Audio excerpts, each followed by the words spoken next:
내 이름은 오히토 요시오. 45살. 아직 왕성한 중년 아저씨입니다. 지금 회사에선 대학을 졸업했을 때부터 22년째 근무 중이고 주위를 둘러보면 동기들은 다들 못해도 과장, 대부분은 부장, 잘된 놈은 임원도 되어 있는데 나는 만년 계장이다. 단지 45살이나 된 아저씨가 평사원으로 있으면 젊은 사람들이 출세를 걱정할지도 모른다 라는 이유로 승진했는데 내 영업 실력은 솔직히 그냥 평사원이랑 똑같아서 이렇게 자신 없는 나지만 일단 결혼은 해서 올해 고등학생이 되는 딸이 하나 있습니다. 뭐 집에서 어떤 취급을 받는지는 여러분의 예상대로라고 생각합니다만. 나왔어. 아, 벌써 왔네. 일이 일찍 끝나서. 만년 계장이라 급여가 낮으니까 적어도 야근이라도 해서 돈 좀 벌어오면 좋겠는데. 미안. 거실에서 무슨 냄새 나지 않아? 아빠 때문이야. 아 진짜 계속 신고 있던 양말로 소파에 눕지 마. 몇 번을 말해야 알아들어? 발냄새가 거의 독가스 변기잖아. 우릴 죽이려고? 말이 너무 심하잖아. 뭐 불만이라도 있어? 만년 게장 주제. 없습니다. 나 방에서 밥 먹을래. 나도 그럴까? 당신 밥 식탁 위에 둘 테니까 다 먹으면 싱크대에 놔둬. 네.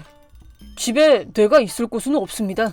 하지만 최근엔 잔업도 힘들어져서 회사에도 남아있을 수가 없어져서 그럴 땐 회사 후배들과 함께 술을 마시러 갑니다.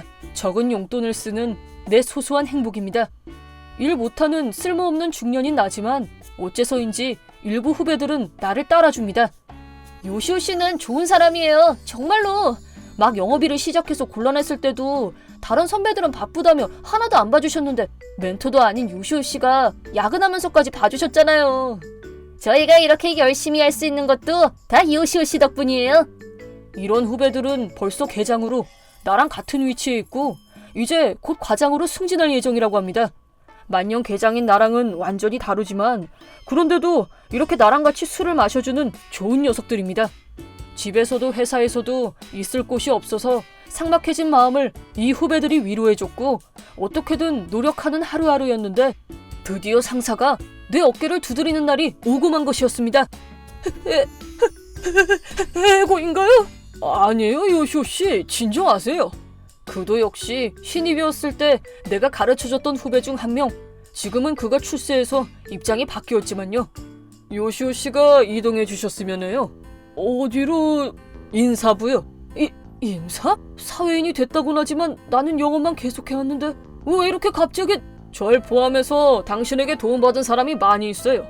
저도 당신에게 감사하고 있고요. 하지만 이대로 영업에 있어도 솔직히 요시오씨가 출세할 가능성은 적을 것 같아요. 그럼 차라리 더 적성에 맞는 부서로 이동하시는 편이 좋을 것 같아서. 마침 인사부에 자리가 하나 났거든요. 어떤 자리인가요? 당신이라면 어떻게든 할 수 있을 거예요. 그리고 내가 이동해서 맡게 된 일은 신입사원 교육이라고? 잘 부탁드립니다. 이게 대체 무슨 일이죠? 영업밖에 한 적 없는 저 같은 아저씨가 갓 대학 졸업한 신입사원들 교육이라뇨. 말도 안 돼요. 그렇게 말하셔도 어쩔 수 없어요. 여성원 교육은 여성에게 맡기는 게 낫지 않나요? 젊은 여성들은 절 싫어할 거라고요. 그렇게도 못해요. 여성이 가르치던 젊은 애들 대부분은 반감을 가지고 대립하기도 하고 그렇다고 해서 젊은 남성한테 맡기면 연애를 하니까요. 그래서 당신 같은 후줄근한 중년 남성이 딱 맞아요. 그치만 못하겠어요. 딸보다 더 무섭다고. 요시오씨 집에서도 고생하고 있죠? 뭐 그런 딸이 조금 늘었다고 생각하고 힘내주세요. 그런 이유로 영업만 해왔던 중년인 나는 해본 적도 없는 갓 입사한 여사원들 교육을 맡게 된 것이었습니다. 연수 첫날. 아무리 그래도 상대는 사회인이야. 성인이라고. 겁먹지 말자. 안녕하세요. 연수를 시작하게. 내 작은 용기는 눈앞의 광경을 보자마자 꺾이고 말았습니다. 들어온 교육 담당에게 인사하는 사람은 한 명도 없고 친구와 전화하고 있는 애. 당신은 뭐야? 라는 듯한 눈으로 쳐다보는 애. 나 같은 건 안중에도 없다는 듯이 독서를 하고 있는 애. 폰으로 남자친구가 찍은 사진을 보고 있는 애까지 시작부터 막막하기만 했습니다. 그런데도 나는 한마디도 못하고 있다니 이렇게 한심할 수가.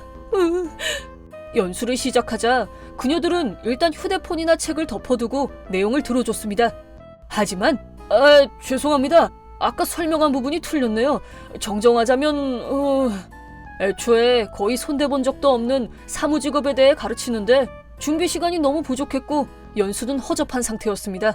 여사원들의 짜증이 말 없이도 느껴졌고 나는 속으로 오들오들 떨었습니다. 그럼 실전 연수는 문제가 없었냐 하면 그것도 아니었고. 컴퓨터가 안 켜져요. 잠시만, 지금 보러 갈게. SNS 들어가도 돼요? 업무 중엔 안 돼. 해킹 성공. 회사 컴퓨터로 뭐라는 거야? 더 이상은 못하겠어! 라고 마음속으로 외쳤지만 어떻게든 모두들 컴퓨터 설정을 마치고 사무작업에 사용하는 어플이나 소프트웨어의 사용법을 모두가 이해할 때까지 착실히 가르쳤습니다. 그러는 동안에도 나는 그녀들을 가르치기 위해 연수 후에도 남아서 사무작업에 대해 공부하고 지금까지 자료화되어 있지 않았던 업무 내용을 텍스트 형식으로 정리하는 등 바쁜 하루하루를 보내고 있었는데 힘든 일을 마치고 집에 돌아가서 목욕도 못하고 잠들어 버리는 걸 반복하면 정장에 주름진다고 말했잖아! 라며 아내에게 혼이 났습니다. 아내는 절약을 위해서 매일 도시락을 만들어주고 있었는데 그 다음날 도시락 내용물을 보고 경악했습니다. 이게 다야? 이렇게 열심히 하고 있는데 어째서 대체 왜? 슬픔에 젖어 맨 쌀밥을 쿡쿡 찌르고 있을 때였습니다. 편의점에서 점심밥을 사러 간 여사원들이 돌아와서 요시오씨, 오늘 밥은 그게 다야? 아내가 화가 나서 복수한 건가 봐. 내 풀이 죽은 목소리를 듣고 여사원들은 서로 마주보더니 폭소를 터뜨렸습니다. 요시오씨는 집에서도 전형적인 중년 아빠지? 고등학생 정도 되는 딸한테 아빠 짜증나! 같은 말을 듣고 있는 거 아니야?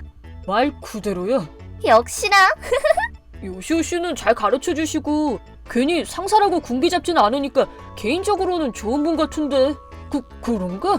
요시오씨는 너무 자신이 없어요. 저희 교육 담당자시니까 좀 더 자신감을 가져요. 자신감? 맞아. 요시오씨, 좀 더 어깨 펴고 당당해져. 영업에 있으셨을 땐 어땠는지 모르지만 우릴 위해서 매일 늦게까지 남아서 문서 정리해주고 있잖아. 전에 인사부 사람이랑 얘기했는데 올해 신입들은 엄청 제대로 연수를 받았다고 칭찬받았어. 그랬어? 난 존댓말을 좀 더 외워야 할 것 같아. 요시오씨 말고는 제대로 쓰고 있어. 그거 기뻐해야 하는 건가? 우리의 평가가 바로 요시오씨의 평가니까 당연하지. 그걸 말한 게 아닌데 뭐 어때? 설마 그녀들이 날 이렇게 바라봐주고 있었다니 생각도 못해서 깜짝 놀랐다. 뭔가 지금까지 일하면서 느낀 적 없었던 뜨거운 감정이 북받쳐 오르는 순간이었습니다. 요시오씨, 정말? 안 먹으면 쓰러져. 원래도 안색 안 좋잖아. 요시오씨가 쓰러지면 누가 우릴 가르쳐줘. 내 것도 먹어요. 고마워 다들. 그날부터 나와 그녀들과의 거리는 한층 가까워졌습니다. 솔직히 처음엔 겁먹어서 내가 주의를 잘 못 줬지만 그녀들도 일부러 그랬던 게 아니라 단지 뭐가 맞고 잘못된지 몰라서 그랬던 거란 걸 알게 됐고 나는 사회인으로서의 기본도 사무작업과 함께 가르쳐 주었습니다. 그녀들은 내 얘기를 곧대로 들었고 단 한 달 만에 놀라울 정도로 사회인다운 모습이 되어갔습니다. 하지만 변한 건 그녀들뿐만이 아니었습니다. 요시오씨, 어제 운동 제대로 했어? 응, 자기 전에 윗몸 일으키기랑 발굽혀펴기, 스쿼트 했어. 단백질도 먹고 닭가슴살이랑 삶은 계란 먹었어. 이젠 이 구린 헤어스타일이랑 옷 좀 어떻게 해야겠어. 뭘 사면 좋지? 어째선지 날 못난 아빠라고 인정한 맞는 말이지만 그녀들은 그날 이후로 요시오 개조 계획이란 걸 세우고는 다이어트나 옷차림에 대해 지도해주게 되었습니다. 근력운동이나 식단 관리는 솔직히 꽤 힘들어서 포기하고 싶을 때도 있었지만 요시오씨 대단하네. 매일매일 열심히 일하고 어떻게 그렇게 열심히 해? 굳이 말하자면 가족을 위해서겠지? 대단하다. 난 아빠가 없어서 잘 모르지만 말이야. 대단한 것 같아. 우리 아빠는 자기 자신을 위해서 일한다고 했어. 가족보다 일이 더 소중하대. 우리 아빠는 매일 죽을 것 같은 얼굴로 출근하던데 그래서 일한다는 건 엄청 힘든 거구나 라고 생각했었지. 지금은 요시오 씨 덕분에 그렇게 생각 안 해요. 다행이네. 근데 아빠는 안 좋아해요. 왜? 일 때문에 지친 건진 잘 모르겠지만 집에서 늘 축 늘어져 있거든요. 그 말에 나는 흠칫했습니다. 열심히 일하고 있으니까 집에서 정도는 좀 쉬어도 괜찮지 않을까? 그럼 아르바이트하고 집안일도 전부 다 하는 엄마는 언제 쉬어요? 그러고 보니 되돌아보면 나는 집안일과 육아는 아내에게 전부 맡기고 있었습니다. 한 번씩 쓰레기 버리고 오는 정도는 하지만 그래, 집안일은 돕는 거라고 인식해서 내 역할이 아니라고만 생각하고 있었는데 하지만 아내도 내 수입이 적으니까 아르바이트를 하고 있습니다. 집안일에 쉬는 날은 없는데 휴일이라며 아무것도 하지 않는 중년의 남편. 지금까지 부당한 대우에 불만만 품고 있던 나였지만 그 원인은 나한테도 있는 게 아닐까라는 생각을 하게 되었습니다. 그리고 그녀들의 말대로 아빠는 언제나 멋진 모습으로 있어줬으면 좋겠다는 얘기를 믿고 그렇다면 적어도 깔끔한 남자라도 되자는 마음을 먹고 포기하지 않고 몸가짐을 가꾸게 되었습니다. 물론 집안일도 조금씩이긴 하지만 하려고 노력하게 되었습니다. 아내는 갑자기 돕기 시작한 날 보고 의아한 표정을 지었지만요. 그만큼 내가 아무것도 안 하는 남자였단 말이겠지요. 연수가 시작되고 한 달이 좀 지나 그날은 연수 마지막 날이었습니다. 나는 그녀들과 함께 한잔하러 갈 예정이었지만 왜 미용실에 데려온 거야? 말했잖아요. 이젠 그 헤어스타일이랑 옷을 어떻게든 해야겠다고요. 그렇긴 하지만 여긴 내 남편이 하는 가게야. 멋지게 잘하고 와. 머리 닿으면 이걸로 갈아입어요. 뭐까지? 다들 왜 이렇게까지? 이런 우릴 포기하지 않고 마지막까지 잘 봐줬으니까 당연히 보답을 해야지. 나도 모르게 눈물이 흘러나왔습니다. 일을 시작한 지 20년이 넘었지만 오랫동안 일 못하는 놈이란 말만 들어왔었는데 설마 이런 말을 듣는 날이 올 줄은 꿈에도 몰랐기 때문입니다. 그럼 이제 요시오 개조계획 마지막 단계야. 미용실에서 요즘 유행하는 머리로 자르고 그녀들이 골라준 옷을 입고 술집으로 향했습니다. 그녀들의 지도대로 살을 빼고 조금이지만 몸단장도 한 나를 보고 미중년이잖아. 모두가 멋있다 라고 칭찬해줬습니다. 그리고 집에서도 다녀왔어. 어서와. 스타일 좀 바꿔봤는데 어때? 어머, 뭐야? 요즘 뭔가 달라졌다고 생각은 했는데 무슨 일이야? 설마 당신 다른 여자가 생긴 건? 그럴 리가 없잖아. 나는 지금도 널 제일 그러니까 사랑해. 뭐야 당신도 정말. 밥 차릴 테니까 기다려. 맥주 마실래? 아내는 얼굴이 새빨개져선 안으로 들어가 버렸습니다. 그래, 저런 모습이 귀여워서 나는 그녀랑 결혼했었지. 그렇게 태어난 게 아빠. 지금까지 칠칠치 못한 아빠라서 미안했다. 앞으로는 양말 제대로 벗고 소파에 앉을게. 그리고 쉬는 날엔 같이 쇼핑이라도 가면 좋겠는데 어때? 좋을 것 같아. 딸까지 얼굴이 새빨개져선 엄마라고 외치며 뛰어갔습니다. 모녀가 똑같네. 그 후로는 집에선 가사 분담을 다시 해서 내 할 일을 정하고 쉬는 날도 늦게까지 잠을 자는 대신 가족과 보내는 시간을 늘리게 되었습니다. 다이어트를 계속한 결과 원래 가지고 있던 옷들이 맞지 않게 되어서 딸과 함께 가서 요즘 많이 입는 옷들을 고르자 아빠도 하니까 되네. 라며 만족스러운 듯 말해줬습니다. 신기하게도 가족관계가 원만해지면 일도 잘하게 된다는 걸 처음 알게 되었습니다. 신입 사무원들을 연수한 게 평가를 높이 사서 현재 중도를 포함한 회사 전체의 연수를 맡게 되었고 지금은 한창 중도 채용자를 위한 연수 컨텐츠를 제작 중입니다. 자신감이 붙어서 주변 사람들과도 잘 어울리게 되었고 그 어느 때보다 순조로운 나날을 보낼 수 있게 되었습니다. 한편 그때 그 신입사원들은 사무 쪽에서 모두 착실하게 잘하고 있다고 합니다. 한 달에 한 번 정도 요시오씨 한잔 하러 가요 라며 불러주는 건 기쁘지만 젊은 남자 사원들의 질투를 사고 있는 게 조금 고민입니다. 나는 영업 쪽에서 꼽히지는 못했지만 남을 가르치는 입장에서 이렇게 주변 사람들을 빛나게 할 수가 있었습니다.